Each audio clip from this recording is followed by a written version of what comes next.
Hello and welcome to Chapter 7, Total Stations. In this chapter, we're going to see just what a total station is. It sounds simple, and we've already talked a little bit about it, and it'll be a short lecture, that's for sure. In Chapter 7, it brings us to the more modern, most modern instruments, like I said before, and you need to realize a theodolite is an obsolete instrument. It is not used by surveyors very much anymore at all. Total stations are the way to go. A total station, for recap purposes, shoots vertical angles, measures horizontal angles, shoots a distance, so it measures distances, and it has the ability to store the data on board or to actually transfer it to a data collector. I will show you a data collector that I have, and I'll show you some of these pictures you're going to see will be similar to the instruments I have.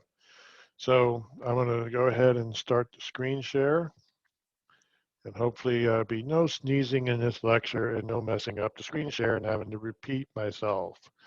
I just love when that happens. So here we go. Chapter 7. Again, it's total stations. And what a always get too far. All right, so the components, as I talked about, have electronic angle measurement, that's a horizontal angle, and a vertical angle. They have electronic distance measurements, that's the EDM built right into the machine. Has an onboard or interface digital storage, that's the collection part of it. I have one instrument, my total station has onboard collection. I collect it to an SD card. I take the SD card out of the survey instrument and I put it in my computer or a card reader, and I transfer the information I've collected into my software on the computer. The other one is electronic monitoring of the instrument, status and operation control of program applications. Basically, it's a little mini computer, but there's also some monitoring. This is important, of the status and operation of the instrument. And we'll get to that. We're going to basically be talking about compensators that are in total stations now that will correct for slight variations in how level, and as well as sometimes they can correct for simple misalignments and issues that your instrument is having, make simple corrections for you. And we'll get to talking about that here a little bit later. So that's what total stations are. That's where they differ from theodolites and anything else. Total stations are used in the field for a variety of things. Most of the time, you're going to use them for point locations, measuring to a point and getting its information, or laying out or setting out. That's where we set points, like construction stakeout, where we set them. These other things, as well as many others, there's many, many more items that can be done now with total stations. When the book was written, The Power of a Mobile Handheld Device, and that's what these really are, is handheld devices, was not there. Now these instruments run like Windows CE, or there's some kind of Windows mobile um, operating system, so they can do just about what any computer is capable of doing, as well as these instruments connect to the internet now if you want them to. So that's the different types of things that can be done with a total station, whereas theodolites, let me go back, theodolites can only measure angles with it, and you would not be able to store anything. You'd have to use something else to measure your distances. So major limitation on a theodolite. That's why everybody has total stations today. Here is your data storage. I have an instrument that is pretty much like this. You open up a little side compartment. This is Sokia's. I have a Leica. You open up a side compartment and you pull out of it a holder that has, mine will have right there, top half of this little adapter has an SD card in it that I put in a card reader. So very handy. The displays are similar today. I'm going to show you my data collector after we're done this little presentation. But you can see how everything is sitting in here on a screen. Nowadays, these screens are actually color. They can, the machine, the total station actually could become a video camera and take pictures, and you can see the pictures right here on the screen. These keypads, they actually have the QWERTY keypads nowadays with number pads that can be separate.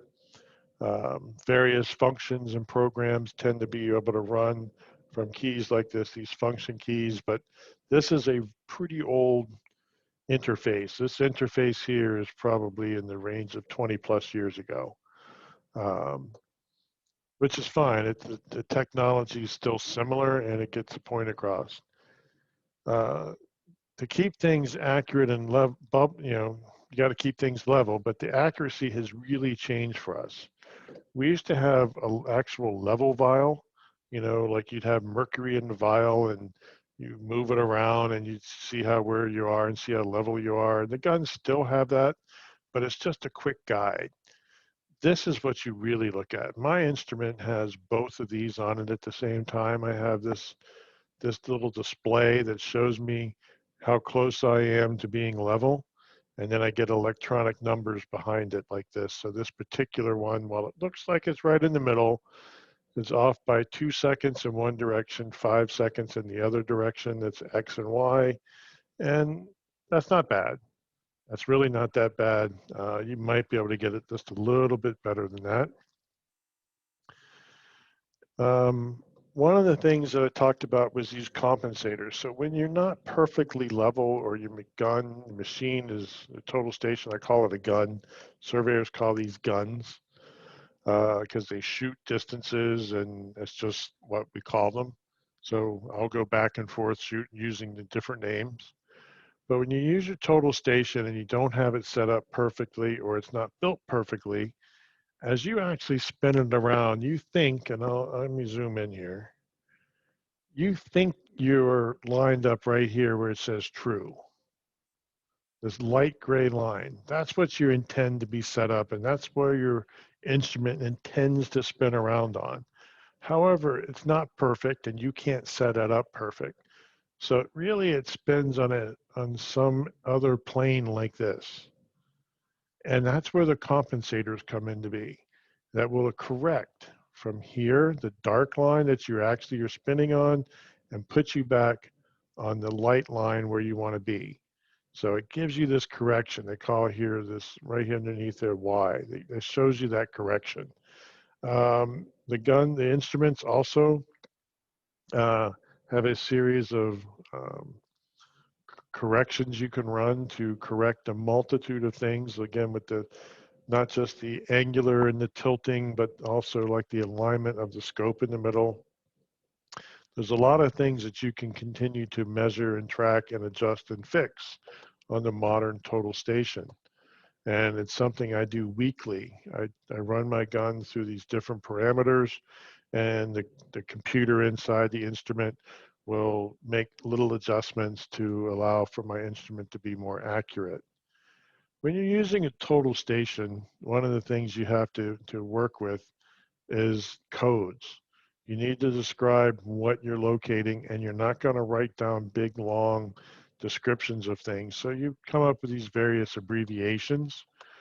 Whatever you come up with is not too important. There's no great industry standard. State highway has a standard, but other than that, there's not that great a thing.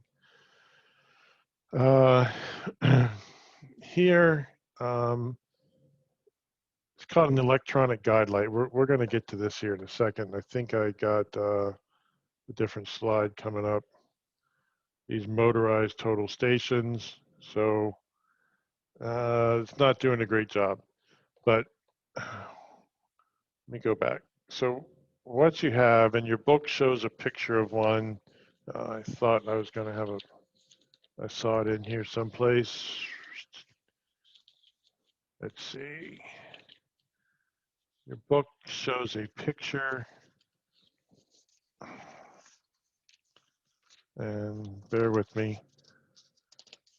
All right, there is a picture of a robotic instrument being operated from the pole. The book talks about it in chapter 7.7.1, section 7.71, and there's a picture of a display on one that's at 7.25. It's using a Leica total station, a TCA 1100. I have an 1100, and I have the controller, this RCS 1000 that it's talking about. You can barely see it in the book. That's what I have. That's my instrument. And what it does is it has these little lights on it up here. And depending on where you are, you see a color of a light, and then you take and you can manually operate the instrument to have it turn to you, or the newer ones will push a button and turn to you. Mine, if it can't follow me, but I need it to be here, then I can manipulate it from this end and have it turn over toward me. So these guide lights will flash at you and just give you an idea of where you're at. The next slide here, it's called motorized total stations on the slide, but we call them today robotic. They can be remote controlled and can be surveyed and done by one person. And here's kind of what one looks like. This is a newer version than I have. This is a Leica Smart Station. So it's a total station, but it's smarter, is what they will sell you on. So my instrument looks just about like this, and I will zoom in here. It really does look a lot like this right here, except for this part on top. And I'll get to that in a minute. This would be a robotic total station. Here's your guide lights right here, like this. This right here is called a power search window, where it can look for you on its own. The guide lights are the same as what we talked about from the pole down here. This shoots out a little wide beam and will try to find you on its own. That's the Leica's version of power search. Up here is a GPS receiver, and this is a antenna, obviously, but it's attached to the internet, or it's broadcasting a signal to another receiver, one or the other, or sometimes both.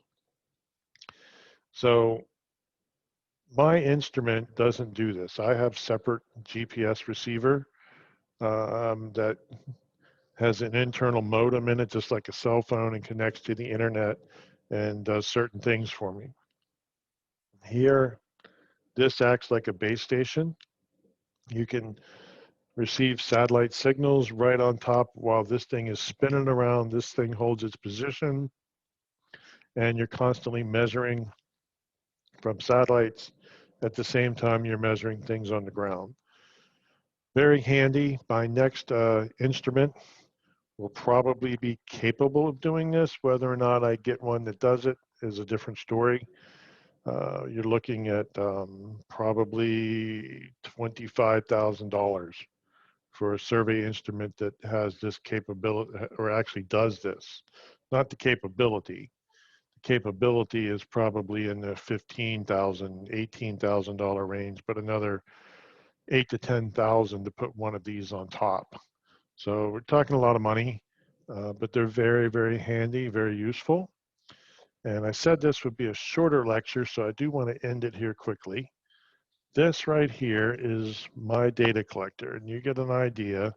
It's about it's about 12 inches long by 6 or 7 inches wide. It's pretty good size. It weighs a good few pounds.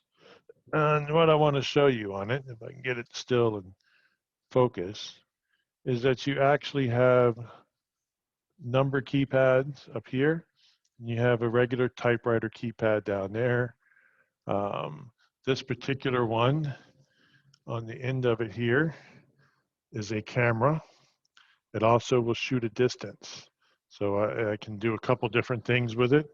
I'm not going to turn it on because it takes a couple minutes to come on, but this whole screen is color. This thing here goes about $8,000. Uh, it's something you do not want to lose or get too damaged, and it's made to be able to drop it from 10, 12 feet high on concrete and withstand any damage. So that's what total stations have become. Way, way different, way more efficient than the theodolite and the chain, while the chain still has its purpose, and particularly for construction layout, and particularly you as construction managers to go out and check certain things. So that's it. We will have we're going to have a midterm exam during Module 4, and I will be putting out a little video later on letting you know things to study for on the midterm exam. Thank you.